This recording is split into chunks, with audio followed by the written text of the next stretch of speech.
just sitting out there in the water floating on your back, just expecting somebody to come drop the life raft on top of you. You got 3 life rings just like floating around you, and you ain't reached out to grab not one of them because you want somebody to come personally swim out to you and hand you the life ring. And it's right there next to you. And I'm not trying to be funny, bro. I'm being dead serious, bro. Some of y'all will never succeed because you so busy waiting for somebody else to come and solve your problems whenever you have them.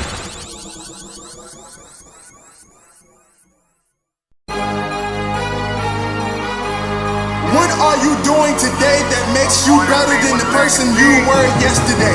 That is part of the Ascension brand. That is the motto, the heart of what we stand for. When I pass away, I want people to know. I want people to remember me, not for the time that I spent on this planet, but for the things that I have done to contribute to society. My mama raised a loser, but I broke the chains. Alrighty, ladies and gentlemen, welcome back to the Dirty Trunk Podcast where the elephant is always welcome. It is me, your boy Marcus Morton. Always here with me is D. Aaron Mack, and we're here for another one. We're a little bowled up because last time I checked, it was like 46 degrees outside. Oh, bro, I'm telling you, dog. I'm telling you. Let me check and see exactly what it is right now. I'm hurt right now. I'm hurt, bro, because like I woke up, right? Mm-hmm. So it's 49 degrees in Petersburg right now. I woke up, right, and you know, we like the type of people we keep our house kind of cool. We don't like to keep it at like 70 degrees. I feel like 70 too hot, bro. I heat up to at least about 80 on my own when I'm asleep, bro. Like, so I keep the house at 68 at least, and especially considering we got the chinchilla, Royal Squirrel Puppy Zia, in the kitchen, and you know she like a fur ball that's about like this big, but like it's like a little animal in there that's about yay big, and She like it to be cool, so we keep it cool in the house, man. But I woke up this morning, man, and it was 62 degrees in here. I was like, oh, hell no, bro. Oh, hell no.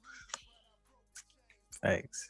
I remember Courtney, we was watching something. She had passed out. Not passed out, but she had fell asleep on the couch. So I was like, I ain't going to really move. I ain't going to mess with you because, you know, she had that incident the other night. So I was like, all right, I'll let her sleep. So I went to bed. I got on the covers. I went to bed. It was like either 2 something or 3 something in the morning. She come in. It's cold. I was like, I know. That's why I'm up under the covers. Yeah, man. I let my brain adjust to the temperature, and for whatever reason, like shit, even over the weekend, bro, we was up in Baltimore, and it got a little nippy out there, man, and I was just like, yo, for real, it ain't summer no more. No, we lost it, bro. We lost it. See, that's and it's funny though, because like you think about like when you in school, like growing up, bro, is it me or is like summer like the longest season when you a child, bro?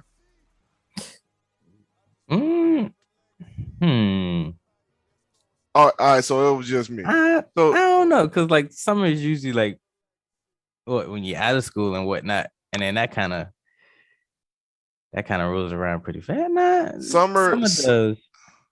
Summer and winter, bro. To me, they felt like the longest seasons, bro. And winter I just felt like it was long because I swear to God, it was like 240 days of me standing at the bus stop in 30-degree weather. I swear to God, I feel like that, bro. But time just go by a whole lot different when you were a kid. But like as an adult, bro, like every day, like time just don't go by the same. Is pretty much my gist of it.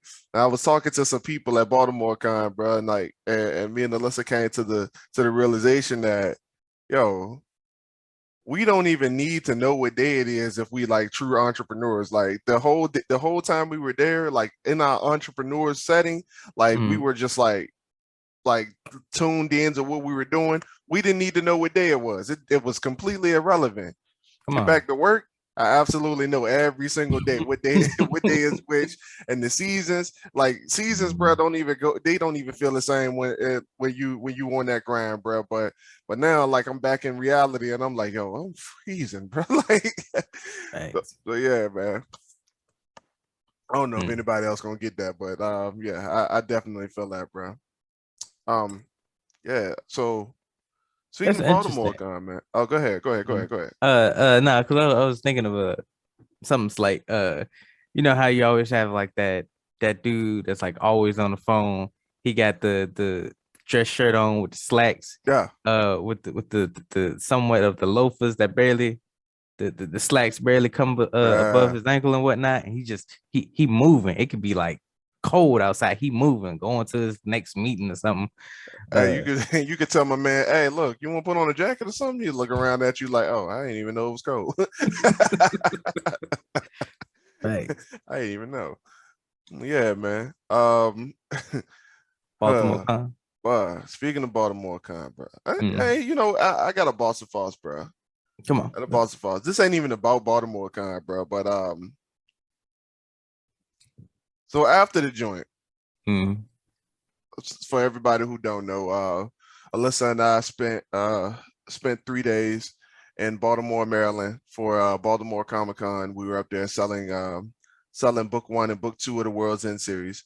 And you know, after the 3 days, bro, we decided that we wanted to go to a Korean barbecue. For the first time ever, we just thought we were going to go to a Korean barbecue, bro. It was amazing. Okay. Absolutely amazing, bro. And I had absolutely no thought about, like, all right, so I guess like for the experience, right? Mm-hmm. I didn't really understand how much I was going to pay for that experience. And I'm gonna be real with you, Ma. As I was sitting down enjoying the experience, Mm-hmm. I wasn't thinking about how much the experience costed, because my what I was there for was not to trip about the cost. I was Mm-hmm. there to enjoy the experience. So we set up in this little spot called B1. It's literally B1 Korean barbecue in Baltimore, Maryland. And we sitting there enjoying our food, man, and we are loving it. They got the little hot plate in front of us, it's cooking up everything, bro, and we are absolutely enjoying it. It is the like literally like a full-on experience. The lady coming and introducing us to all new type of food and everything, bro. And and we ate until our heart's content, bro. Right. But so the lady who works there, Mm-hmm. I asked for the check because I'm like, it's late. We got about a 3 hour drive. We got to get back down 95 because I know for a fact we're gonna be stuck in traffic, and we gotta work in the morning. So she looks at me as she's like about to walk away from the table, Ma, and she said, "You want to see the bill before I bring you the receipt?" Like, because I gave her the card, right? Uh, Like, I like straight up like held my card up. I was like, she was like, "You ready to pay?" I was like, "Yeah."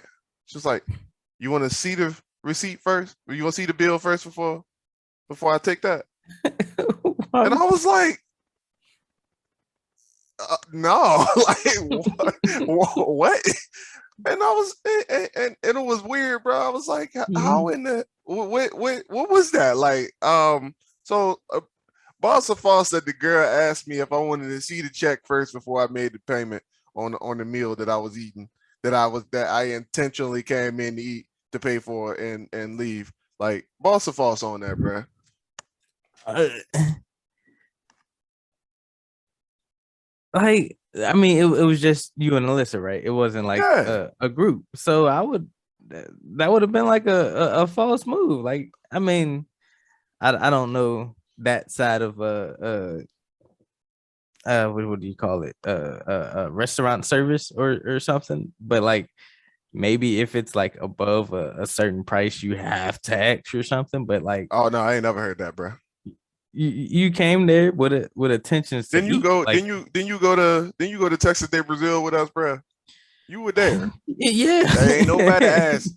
Ain't nobody Y'all want to see asked. the bill? Do you want to see the bill first before you pay? No, ain't nobody asked that question.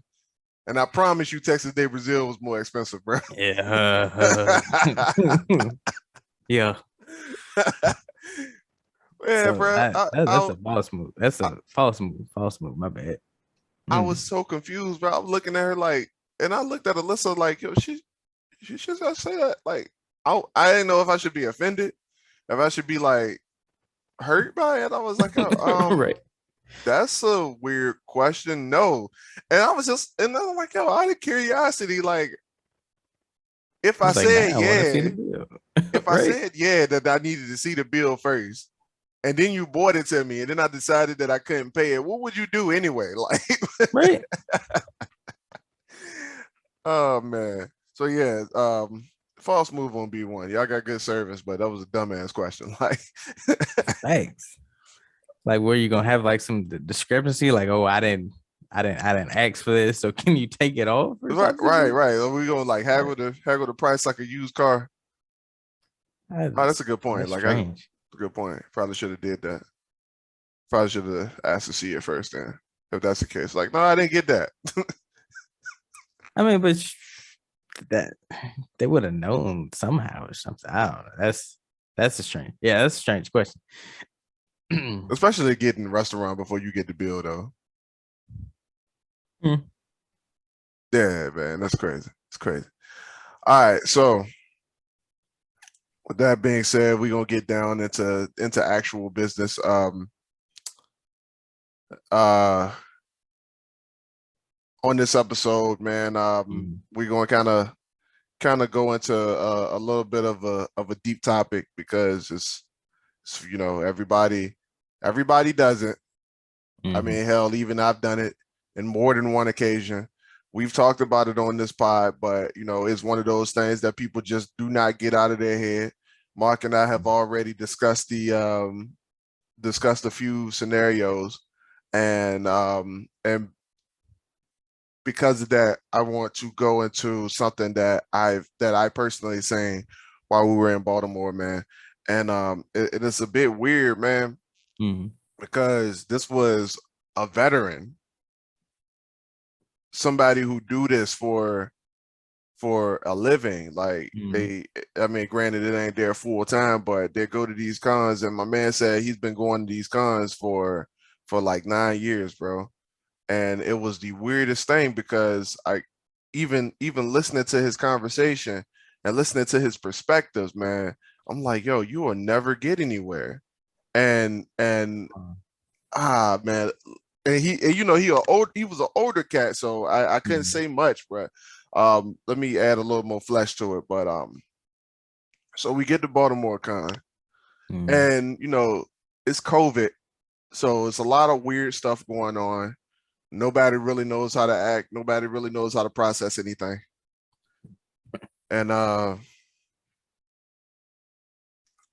we get there, and none of the tables or anything is set up in a way that you could easily find your stuff or find where your table is. And we get to our table, and we just like, all right, cool, boom, set up. We spend about 5 minutes setting up. We roll with it. Come, we turn our for sale sign on. The relics, and we standing there. We waiting, and for the past 3 cons, man. Like I've been blessed to be next to people in the past 3 cons where we were able to connect and network and come up to meeting some kind of higher purpose after the convention. And even now, until this day, we're still connected with each and every single person that we connected with, that we were next to outside of the con, even now. And I promise you, this ain't about to be one of those times, bro. But I'm gonna explain why. So our neighbors come up and they sit down. They come and put their stuff on their table, and they are like, well, one of them, one dude, he's quiet. He chill. He ain't really saying much. But the other dude, bro, he came in like, you remember Headband? Dude from work, bald dude, always had the headband on, always complaining about every goddamn thing. Yeah. Yeah, he kind of reminded me of him, bro. Mm. He came in and he was first thing I heard him say, man, these motherfuckers, man, they can't get nothing right, man. They could have got any drug dealer in the city of Baltimore to come to fix this shit, man. And I was just like Oh. listening to him, and I'm like, what is he talking about? Getting a drug dealer to fix what? What is this shit? So apparently he had troubles finding his table, and now all of a sudden, because he had trouble finding his table, he's saying dumb shit like they could have got any drug dealer in the city of Baltimore to fix the map so that he could find his table better. That was just the start of it, bro. That was just the start, and the entire time, bro, my man just constantly complained about every single thing. Not only was he complaining about every single thing that was going on at Baltimore, Mark, but he was gossiping about things that were going on in his personal life. And Mark, it wasn't that loud in there. So everybody can hear him. N-word this, motherfucker this bitch that. Like, bro, and he was loud. And I'm talking his table literally like 2 feet from ours, bro. And Alyssa, she said she counted, bro. She counted. Alyssa, and this is not even a joke, bro. Alyssa said she counted 7 people in the first day who looked at our table, who stopped like they wanted to stop at our table. Then they looked over at him and they heard him talking and they kept walking, bro. Oh.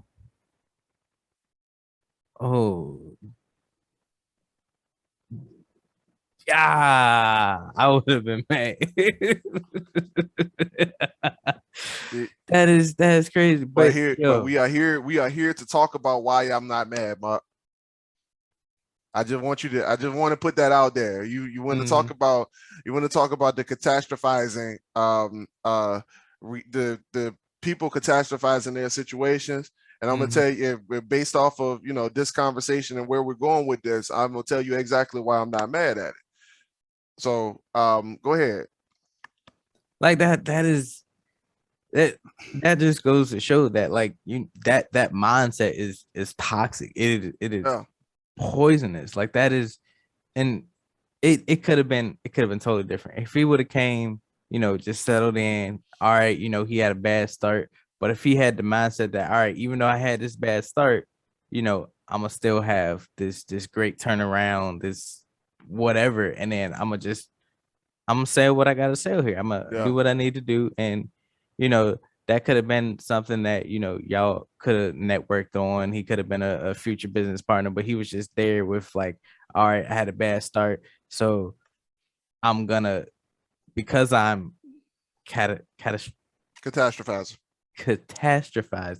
because I'm catastrophizing, I'm gonna just poison this little area or this well, and just like that's toxic. That is toxic as fuck. And here's the worst part about it. He didn't even have a bad start. Right. Like he was complaining. No. Listen, check this out. He was complaining about not being able to find his table and how much of an inconvenience it was. The show started at 10. He still showed up at his table at 9:45. So what was he fussing for? So it's not like it was like a huge inconvenience to him, bro. They had all their stuff in two little crates, bro. Like they it took them like 2 minutes to set up. So he was still on time. So it's some of y'all out here who, how do I put this? I want to make sure I say this so that I don't get under nobody's skin, bro. But it's some of y'all out here who going through stuff, but you look at the fact that just because you going through stuff is the reason why you can't make something happen. But you ain't looking at the fact that you could easily move through whatever problem you working through, but because you rather sit back and catastrophize about it, you miss the opportunity. That's what's happening to most people. Because I'm just being real. Some people talk themselves out of opportunity just because they want to sit back and complain about why the opportunity ain't perfect. And it's like the smallest things can like trip people up, and just like like you said, they'll totally miss an opportunity just because of the smallest pebble. The smallest pebble in someone's shoe is just like, I'm in a terrible mood today. Just bump everything else. There's a pebble in my shoe. I don't know that the pebble's there. I can't get to it. My day is ruined. The whole day is ruined. The whole 24 hours is just gone. Right. Oh man, you doing, bro? Like I love it when somebody be like, "Yo, I'm having such a bad day." I'm like, "Yo, your day just 7 o'clock." I was like, 7 o'clock a.m. Why are you having a bad day already, bro? And I'm like, yo, I know you ain't get up early because you ain't shitting your personal life. So I know you ain't get up early. So how bad is your day really? You just woke up. Like, come on, man. You gotta set up there, tripped over a pebble and start falling uphill. Like,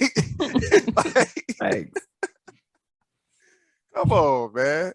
And people do it all the time, man. Like they make mountains out of molehills, bro. And it's it's funny. It's funny when you watching it, bro. But it's like, yo, you got to sit back and think about what you're saying right now. You putting a whole bunch of energy in the problem. You putting a whole lot of energy into the problem. So much energy that you ain't even you don't walk past the solution. Walk backwards past the solution again, walk forward past the solution, and then walk circles around the solution just so you can walk over here to talk about the problem. Y'all had to stop that, man. It is, and I don't know, like what it is that like because we talked about it before. Like people, when they get in like mindsets like these, they'll put on blinders and like you said, they'll walk past the solution frontwards, backwards, and just completely be oblivious to it. And it's just like, how do you get that worked up to where you're putting so much energy into complaining about the problem, talking to other people about the problem, and talking to other people about the problem to the point where it's like your mindset is kind of affecting them, you know, kind of ruining their day. And they're like, you know what, I ain't really think about it like this, but like, you know, what the job is doing is messed up. Boy, don't we know some people like that at work, bro? Don't we know some people like that? I know I got one dude, man. Couple of people. He like I know one dude, he famous for this, and I know every time he approached me with this line, bro. And I don't mean no harm, bro, but I'm gonna tell you something, bro. Hey, do you know who I'm talking about, right? You know, he the one that gets sent to pick with me. Yup. And he be on some darkness, bro. I mean, some absolute darkness, and he had everybody else on that darkness. Oh yeah, we just talked about him in a previous episode, didn't we? Just doing the same shit, bro, catastrophizing shit, bro, and he got called out on it because the young lady won't feeling that shit. So come on. Oh yeah, man. Okay. Yeah, yeah, man. She called him out, and everybody thought she won't shit. And I was like, I found out that she was kind of right, and she was right. Like, I'm not even gonna argue with her. I'm like, and they was like, yo, you need to hold her accountable. You need to do this. And I talked to her, and she was like, yo, let me tell you about this guy. This clown just does nothing but stand around and complain all day. I ain't got time for that. I'm like, yeah. You're right. You're right. But yeah, man. And even like that, man, it's crazy because oh man, that's a perfect example too. Like for real. What happened? Y'all so like Y'all so bent on looking at the problem and getting bent out of shape about the problem that people, when people come around you and they solution oriented, bro, you looking at them like they don't even take it serious. I don't put the energy that you putting into the problem, and I'm just coming through. I'm like, look, man, shut the fuck up and let me find a solution real quick. But you looking at me because I'm not running around in circles. I'm not tripping up over it. I'm not talking about it. You looking at me like I don't care. I'm lackadaisical, or I'm just like, I'm just in my own world. I'm not involved. And for real though, my people get on you, bro. And like, what did my assessment say? You remember what my assessment, like one of the things that say on my assessment where I don't get along with people? People oftentimes find me non-committal because of my ability to put energy into things that aren't real. And it happens at work all the time, bro. It happens at work all the time. I remember one time, dog, before I got my promotion, bro. We know a guy. I'm just gonna refer to him as Jay-Z. We work with a kid who, every time he comes across an issue, and he gotten a lot better now, about it now. He works closely with Alyssa, and I think she's really rubbing off on him in a good way, and like helping him grow mentally, like. But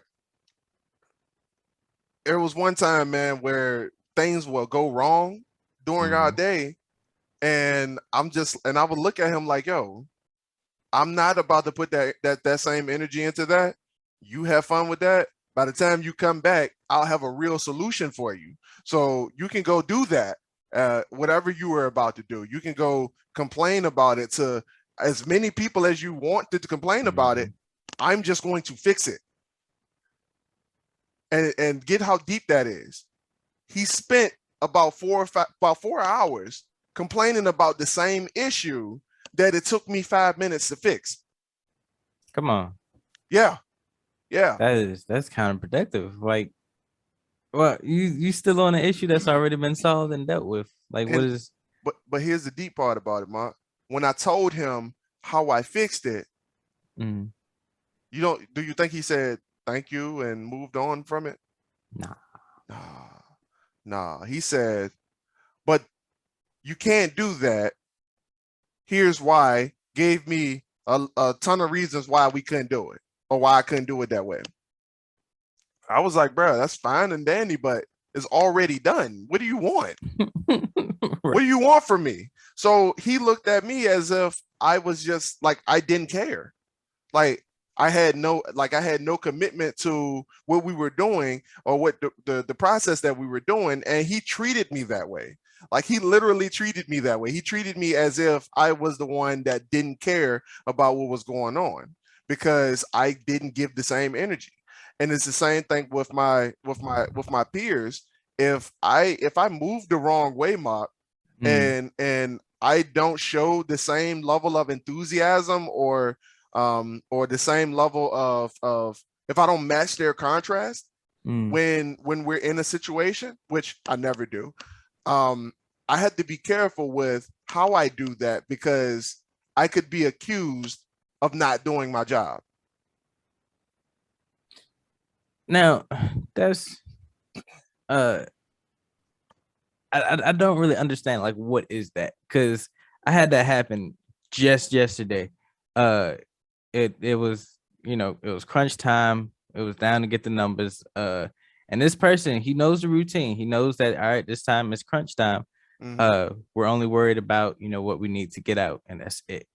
He came up to me. He was just like, what are they doing about this and that? We have a whole lot of these, carts over here staged. They're such and such. And I'm like, is that a CPT right now? Yeah. Is that a 5:30? Yeah. But we have them over here, and I'm just like, sir, just do what you can and go. Like I didn't have time. I don't have time to do this really right now. Like, just is that the manager? No, it was Leon. I don't know what he was doing. I don't know what something about DOR carts or something. They were over there. Yeah, They yeah, I don't know. I got you. I'm just like, dude, just do what you can. I can't ask any more of you. I'm not your boss. Do what you can. Go home. If it's not a CPT, Go home. don't worry about it. Go home. Facts. Absolutely. Go home. Like do what you can and go home, bro. That's it. That's it.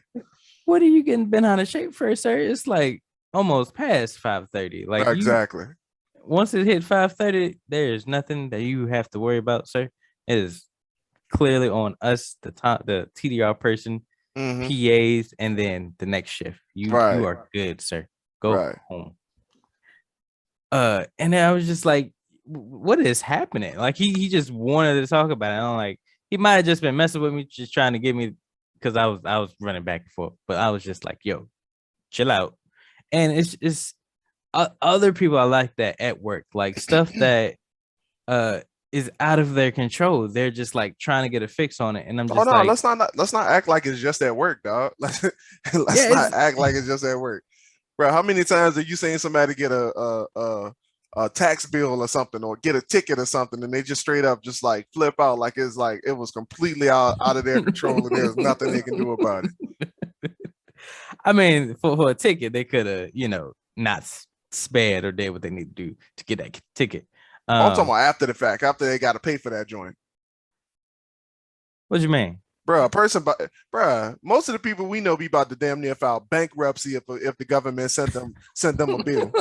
Bruh, I'm telling you, dog. Like if they and they'll I'm going somewhere with this, right?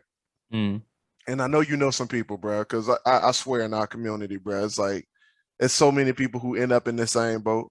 But how many times have you seen somebody and they told you they don't have a driver's license? I'm talking grown ass man or woman. They tell you that they ain't got no driver's license, and they owe DMV over $1,000 to get their driver's license back. Bruh. I knew a guy in his 50s, bruh, that was just like me being. This was before I was like 21. Was that 21? Yeah. I was like a little bit 21, 22 at this time. And I was more established than this dude that was in his 50s. Bro, and I was amazing. Like, yo, bro, what are you doing with your life? Like, I'm sitting here preaching to this man, trying to get him on the right track. He ain't even trying to hear it. He's just like, woe is me. Oh, I live with my girl and her 4, I think it was how many of them? It's like 4 kids or something around my age. That this is his not wife, girlfriend that he's putting money into. Like he's giving her money for the phone bills and all this other stuff. He's like, he can't even pay me for gas because I'm taking him to work because it's like in the way or whatever. And I'm just like, what are you doing with your life, man? You don't even have your license. You have an ID, but not your license to drive. He listened all day to her catastrophizing about her life, so he think that it's his life. So then he catastrophizing about it too. So he don't do anything about it. But they got stuck in the problem. You got stuck in the problem. And I'm gonna be real. That's what this episode is about. You got stuck in the problem. So you had something happen to you, and because you didn't know how to because you didn't know how to handle it in the moment, you decided to focus on nothing but the fact that you couldn't handle it. Now listen to this, all right? There are a multitude of things that you could think about when a problem happens to you. Most people, when the problems happen, the only thing that they go to is the fact that I've never been through this before. This is horrible. Why is this happening to me? But the problem is that if you never think about, all right, the solution, maybe I should probably think about the solution first. You would think that, you would think that if I got something going on, I'm just gonna go ahead to the solution of the solution is the only thing that's going to get me through the problem. But most people, they don't think about that solution. They just think about oh man, what is this going to do to me? What is it going to do to my life? Oh man, I can't handle this. Oh man, I ain't got enough money to pay for that. Oh man, what am I going to do? No solution. Not But enough. you done put this whole silver screen on the problem. Mm-hmm. The solution could be sitting right next to you in the theater, but you just watching the silver screen of problem. You just like right there, just enjoying the movie. Oh man, this is horrible. Oh man, I don't know how to handle that. Oh man, that's messed up. Damn, man, why it gotta happen to me, bro? And the solution right here, tapping you on the shoulder, like, we gonna handle that or what? The solution is oftentimes asking you, are we gonna handle this or what? The thing is that I noticed, bro. The thing that I noticed, like, we don't, our culture don't ignore the problem because of the inadequacy. That's the easiest way I can say it. Our culture doesn't ignore the problem because of inadequacy. We know we have the ability to do it. We know we have the ability to solve our problems, Mark. But the problem with most people is that you lazy. Yeah. You lazy, bro. And most of y'all live y'all lives expecting handouts, bro. It's like the dude who Mark said, he every time he doing something, he looking around for help.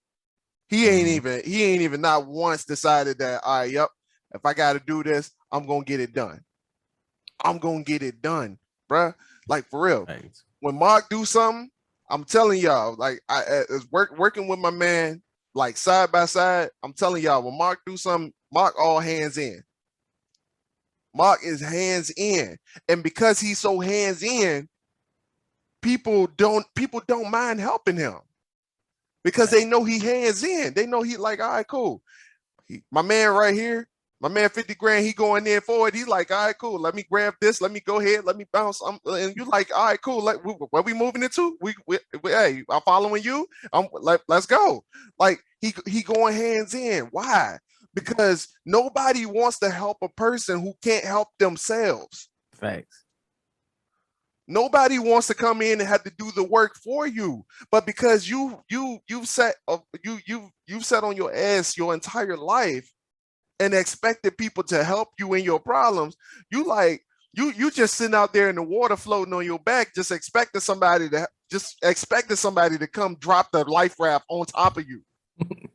You got 3 life rings just like floating around you, and you ain't reached out to grab not one of them because you want somebody to come personally swim out to you and hand you the life ring.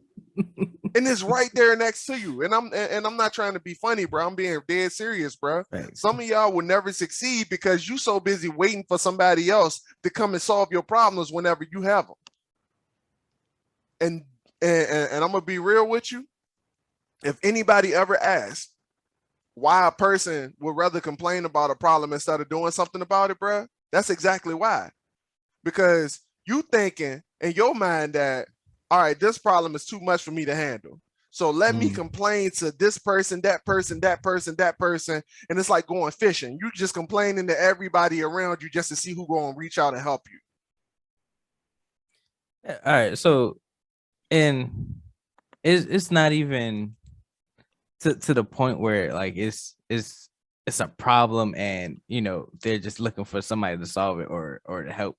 Like there's some people out there, and it's at work too, that they want everything to be handed to them. They don't want to work for nothing. They don't want to put that extra in to get something like promotions. Like people always want to get like handed a promotion, but what are you doing on the side to get that promotion? Like, are you at least getting your skills up outside of work to get the promotion? Are you like talking to people, trying to see like, all right, what do I need to kind of beef up my resume to get the promotion? You're just like, nah, I'm here. I done put in what I think is the minimum to get the promotion, and then you're just gonna sit back and just like, well, I did it. Where that?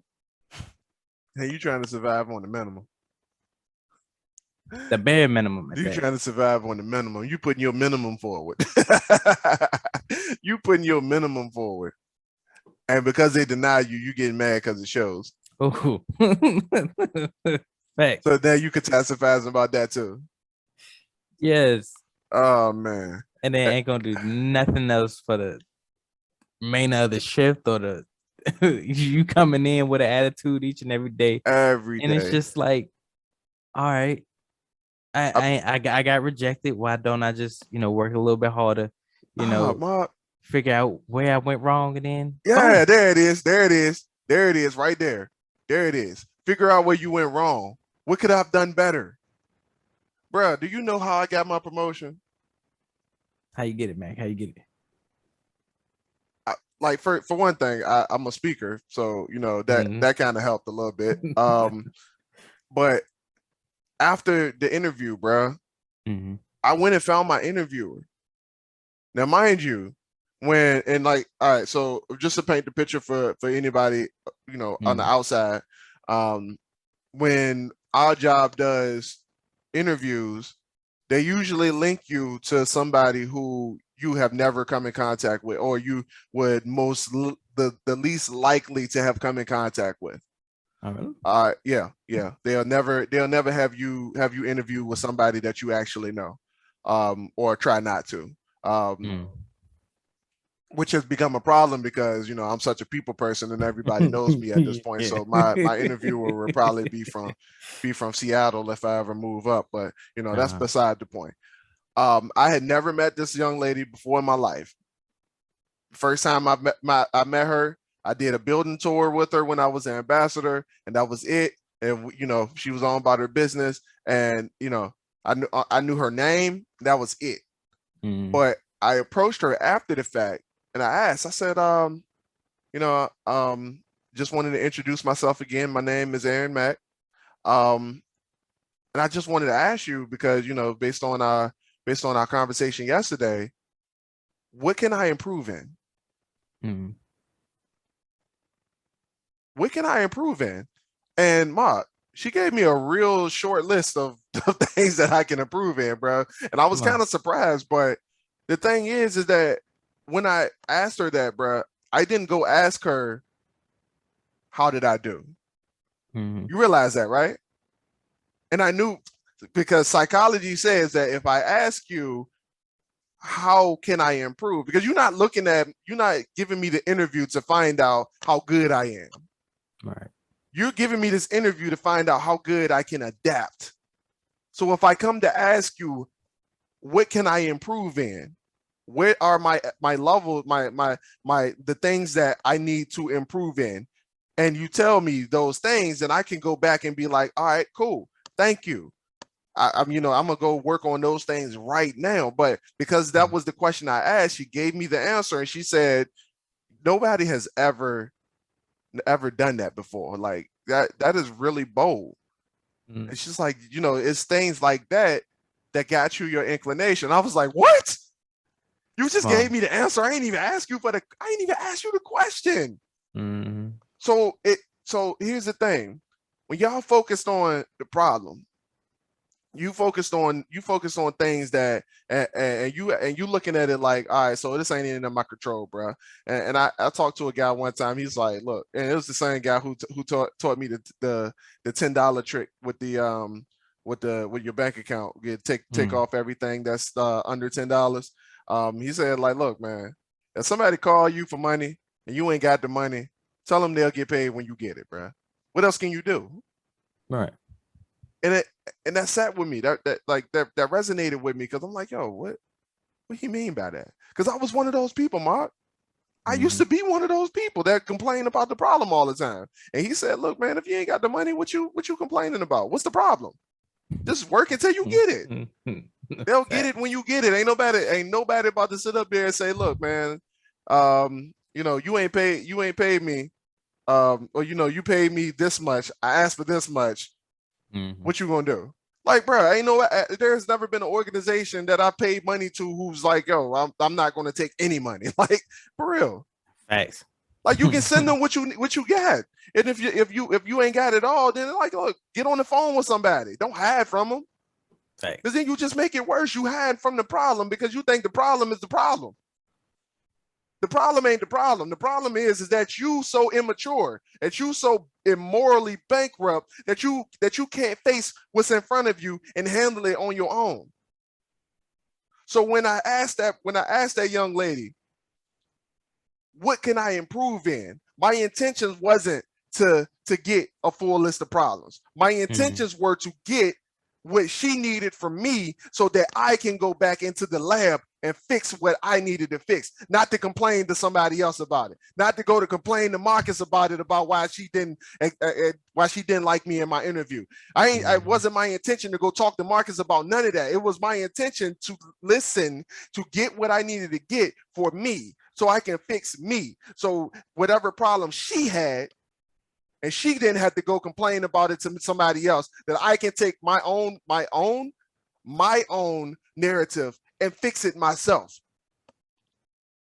And that's something that we talk about on this podcast a lot.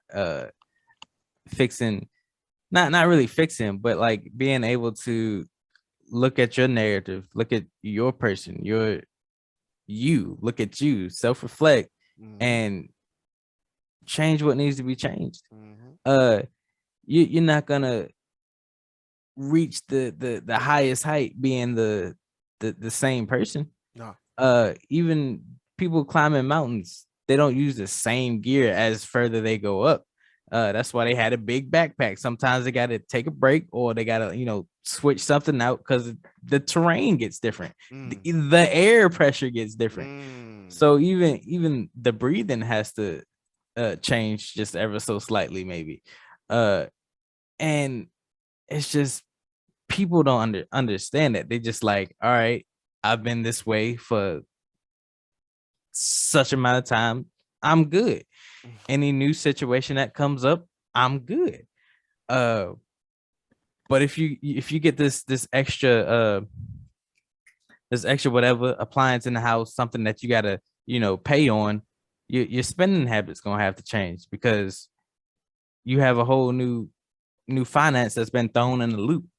You're not paying just your groceries and then gas for the car. Now you got gas for the car, the groceries, and then however much this new appliance you just put in the and then I don't know what it is about change that gets people so bent out of shape. And it could be the smallest thing, just putting $50 to the side, or just taking a class to build up your confidence in something, taking this extra class to learn a new trick, a new skill. Read a book. Read a book. Reading is fundamental, but people are just like, I've been doing this. This is me. I ain't gonna change for nobody. It's something deep that I just heard you say, right? And you didn't say it, but it was in there, right? And I want to emphasize on that. We ain't gonna emphasize on the problem, but I'm gonna emphasize on what Mark just said. But and if y'all heard what he said that the rock climber can't use the same gear the higher they go up, because the terrain changes, the air pressure changes. Mark, is it foolish for me to think that if a rock climber has to change their gear, it can't use the same gear going all the way up to the top, that I got to evolve through the problem? Most definitely, you have to. Mark, I got to evolve through the problem. I can't let the problem evolve through me. I got to evolve through the problem, bro. Because, bro, like, for real, like, if the rock climber used the same gear, the rock climber is just like, all right, look, I ain't bring that extra gear, so I'm going to use this. Like, I ain't got that oxygen tank, bro. I'm just, the air going to change, and I'm just going to complain about the air changing, bro. We've been froze on the mountain, bro. We've been froze on the side of the mountain, bro. There's a lot of bodies out there. We just been added right on to them, bro. Man, y'all. Ooh, yeah. See, all right. Y'all had to catch that, man. You gotta grow through the problem. You have to evolve through the problem. You have to change. And I know somebody said it, man. I can't remember who said it, bro. I can't remember who said it. And I heard it a long time ago. But it went something like, and it's not verbatim, but it was a quote that went, I can't solve my next problem. Me as I am right now can solve my next problem. But the person that I was at my last problem will never be able to.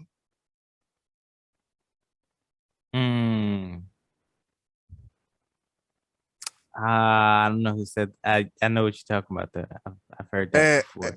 And I swear to God, when I first heard it, bro, I did not understand it. I swear to God, bro, it eluded me then, bro. But like, I get it. Like, as an adult now, bro, I understand it, because like, I have to. You have to understand that you have to change. Like, there's no world where things happen to you and you're just like, all right, cool. I'm just gonna do what I did on the last joint, the last time it happened, and I'm just gonna keep going.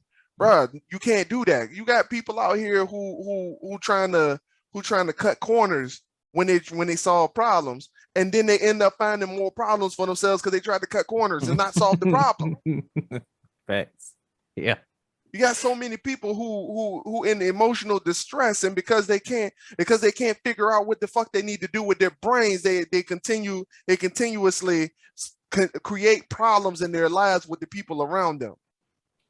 I'm personally watching somebody who's in a perfect situation as far as family goes, who is completely rupturing her whole family because she can't get her mental shit together. And you running away from the problem, you continuously sweeping shit under the rug, and you'll never figure it out because because you don't have the fortitude, the mental fortitude to go through the problem and grow. That's it. That's all you got to do. And Mark said it. Some of y'all out here like, yo, look, and I hate hearing it, man. I hate hearing it, man. Come on. I'm 50 something years old, man. I ain't got no time to read no book. All right, if you ain't got time to read, I've been here for this long, Mark. I ain't got time to do all that.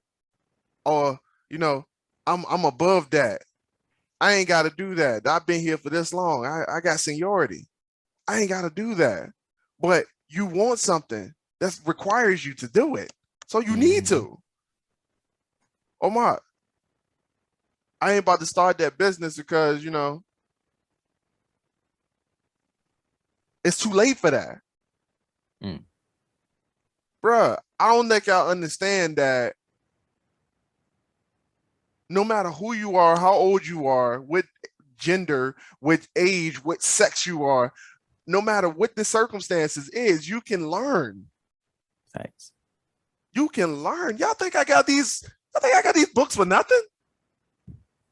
Bruh, really? You think I got these books for nothing? Really?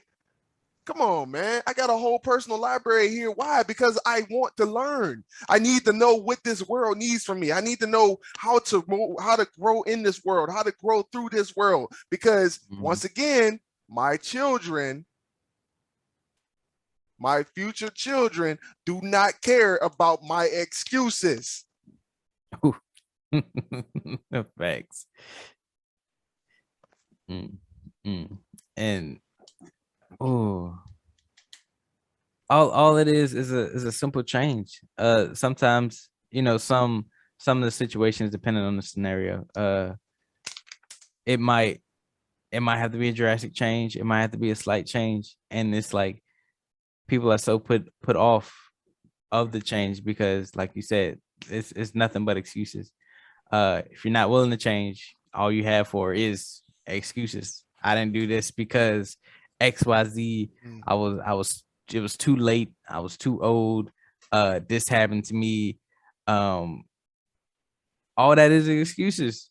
Like Max said, it could just be time. Sometimes all it is time. Just waiting on an opportunity to come up, or wait until you get paid to, pay off that bill, pay off that uh credit cards. Credit cards are famous for it. People easily will get bent out of shape because, I don't have enough money to pay this on the credit card. All right, just take that hit because it's coming. You've read all, well, I don't know if you read all the terms and conditions, but you have a general understanding of how this credit card works when you need to pay it off. All right, put in that extra time. You might have to miss that one. All right, take the hit. Next one, boom, you're on top of it. Next one after that, you're on top of it because you understood what you needed to do. Right. You understood that the problem is coming. All right, let me set up this this system to where I'm on top of it, and then boom, you're good. But yet, y'all just want to sit there, do the same thing you've been doing, and then get late and late and late, and then just complain. Yeah. And Mark said already, like, it's going to be a drastic change. For most of y'all, it will be a drastic change. Yes. But here's the thing. I need y'all to understand this. Like, it's only drastic at the beginning because you ain't never did it. Oh yeah. It's only drastic at the beginning, Mark. The more I move on, Mark, the more I continue on in my journey, the more that I realize that those changes that I need to make are just small tweaks. Yep. They just small tweaks. It was a huge change when I first started writing, Mark. Like, when I wrote that 120,000 word book that I tried to get everybody to read, and I was figuring out how to publish it. It was a huge change then, Mark. It took me 5-6 months to figure out how to publish the first book.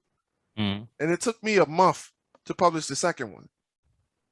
Let's go. Come on, bro.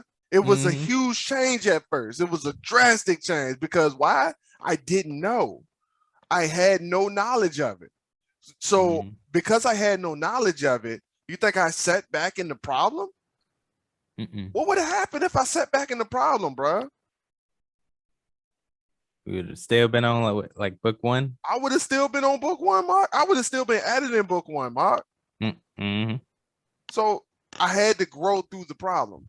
I had to figure out what to do. I had to figure out that what my plan was, what my expectations was. And bro, some of y'all on expectations. You were expecting the world to be this glamorous thing. Your expectations don't match your reality. And I need you to bring them things back into balance. Because if you out here expecting things to happen that are good to you, but you ain't willing to put in the work for it, then you will never have those things that you want in life. Because you in reality, you ain't trying to work for those things that you're trying to get. So you got to have that balance, man. And I think we're going to go ahead and end it on that. I think we over our time. I'm not really sure. I don't know what time we started this joint. I actually I think we got a few more minutes, but yeah. I think we're right there on it. I think we started right at on like it. 6:20. Yeah. 6:30 ish. Yeah, we right on it. But yeah, people get, and we say this all the time. You got to believe that there's a higher reason for you to do things than just, all right, I'm doing it. You have to have the drive, the motivation. Not necessarily the motivation. You have to believe in yourself. A lot of times we get in this mindset of catastrophizing. All solely because we believe everything is gonna just work out for the good. We ain't gotta put no extra time, we ain't gotta do nothing nothing extra that we've been doing. And for some reason that because we believe that we fall straight into the problem. We don't even evolve through the problem. We don't go through it. And if we do go through it, like say someone helps us out through the problem, you don't learn from it. You turn right back around, do the same thing, and you're back at square one. The dang on stimulus checks, y'all got a little extra money. Ain't grow through the problems that you was having. All that money, it probably helped out a little bit. And now we back at square one. We complaining, but my next stimulus at, oh, are they gonna give a next? We waiting, hoping, praying on the next stimulus, because you ain't evolved through the problem. Meanwhile, my ass wasn't even expecting the first one.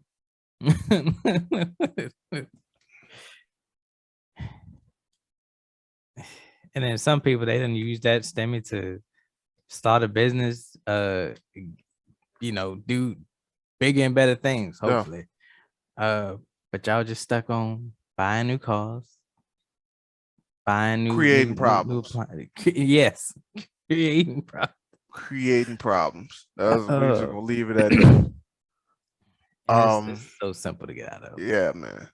And yeah, most people just don't spend time just belly flopping on the spike, man. They just don't, like Mark just said, like, you creating problems for yourself, man. Like y'all just like see a whole like platform of swords just sticking straight up, man. Most of y'all just going to belly flop right on that thing, man. Just saying, man. Y'all got to get out the habit of expecting things to just come to you, because that's pretty much what it is, man. Y'all don't want to work for nothing, man. Y'all don't want to work for nothing. Y'all lazy, man. And I ain't trying to dog y'all out, bro. Like whoever listening, I ain't trying to dog you out. For real, I've been there. I've had issues when we started this podcast that, I try to just pass off as if, somebody else was going to come in and fix it for me. Like, nah, man, that ain't how that works. If you want something in your life, you got to work for it. You have to work for it. It ain't up to nobody. It ain't up to your significant other to work to fix your problems. If your problem is a problem, if it's a legitimate problem and you cannot handle it, you absolutely cannot handle it, then like Mark said, there's a higher calling. Because there are things that I thought I couldn't handle, but when I thought about the reason why I do things, oh man, I can't find a way to stop me. Thanks. I can't find the thing that keep me from writing. I can't find the thing that keeps me from going to these conventions. And speaking of, like the last convention that I went to, bro, it wasn't that good. Come on. It wasn't that good, Mark. I didn't make the money that I wanted to make. Did I expect to sell out of books again, Mark? Absolutely not. But what did happen, Mark, is it opened up doors for even more opportunities. Right. Some of y'all would get into that same environment and you wouldn't do as good as you want to do, and you'll just quit. Right. You'll give up. You'll be like, look, man, this ain't what I thought it was, man. This ain't it, man. And you would just switch your whole game up. You done went into a whole different business. Bro, what? I can't. It's not even an option right now. Somebody asked me during Baltimore Comic Con, man. They said, this area, the area that we were sitting in, it's like we didn't do as good because the traffic wasn't that good. I'm like, that's fine. It's like, yeah, opportunity will come. Everything will get a little bit better. The only thing we gotta do is keep pushing. I was like, you're absolutely right. I was like, I got 83 more books to write. Like, I can't afford to stop. Right. Listen to that. I got 83. The story still need to be told. And I don't care who tells you otherwise. You have to continue to fight. Because the longer you fight, the longer you persevere, the more you're going to be rewarded in the end. So y'all keep that in mind, man.